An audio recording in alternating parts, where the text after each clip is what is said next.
ఈ చల్ల క్లైమేట్లో ఈవినింగ్ టైమ్స్లో అలా వేడివేడిగా కాఫీ తాగితే ఆ కిక్కే వేరు అసలు. సో కాఫీ కోసం నార్మల్గా కాకుండా కాఫీ పౌడర్ని క్రీమీ టెక్స్చర్గా బ్లెండ్ చేసి కాఫీ తయారు చేస్తే ఆ టేస్ట్ చాలా బాగుంటుంది. సో ముందు ఆ క్రీమీ టెక్స్చర్ని కాఫీ పౌడర్తో తయారు చేద్దాం.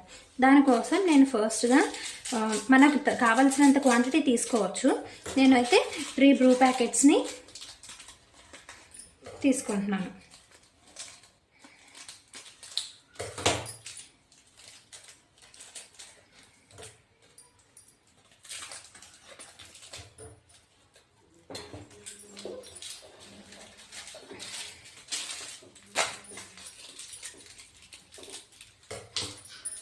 ఇలా 3 బ్రూ ప్యాకెట్స్ తీసుకొని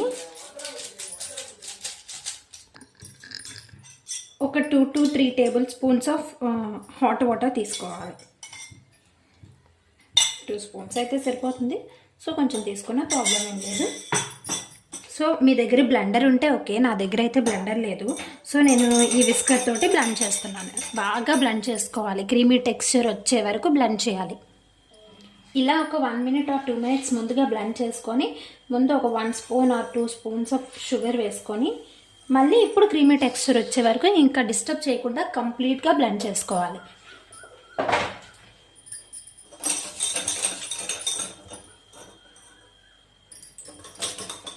చూసారా, ఇలా ఒక 5 minutes to 5 minutes కూడా అవసరం లేదు, ఒక 2 to 3 minutes బ్లెండ్ చేస్తే ఈ టెక్స్చర్లోకి మారుతుంది.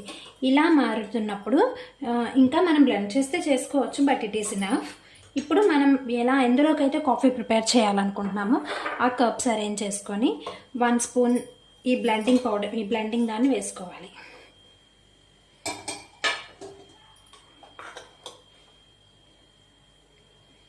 చూసారా ఎంత క్రీమీ టెక్స్చర్లా ఉందో.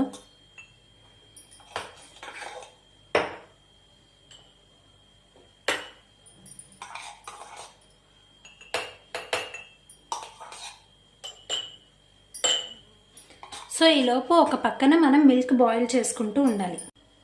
కాఫీ పౌడర్లో ఆల్రెడీ షుగర్ వేసాం కాబట్టి సో ఇప్పుడు మన రిక్వైర్మెంట్కి తగినంత షుగర్ మాత్రమే వేసుకోవాలి. మిల్క్లో ఎక్కువ వేస్తే మళ్ళీ ఎక్కువైపోయే ఛాన్సెస్ ఉంటాయి. సో మిల్క్ బాగా బాయిల్ అయిపోయిన తర్వాత స్టవ్ ఆఫ్ చేసేసి ఈ కాఫీ కప్స్లో మిల్క్ వేసుకోవాలి.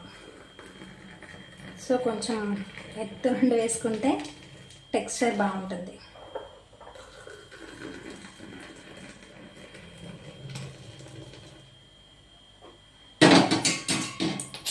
సో ఒక్కసారి ఓవర్గా కాకుండా జస్ట్ లైట్గా స్టిర్ చేయాలి, కలపాలి.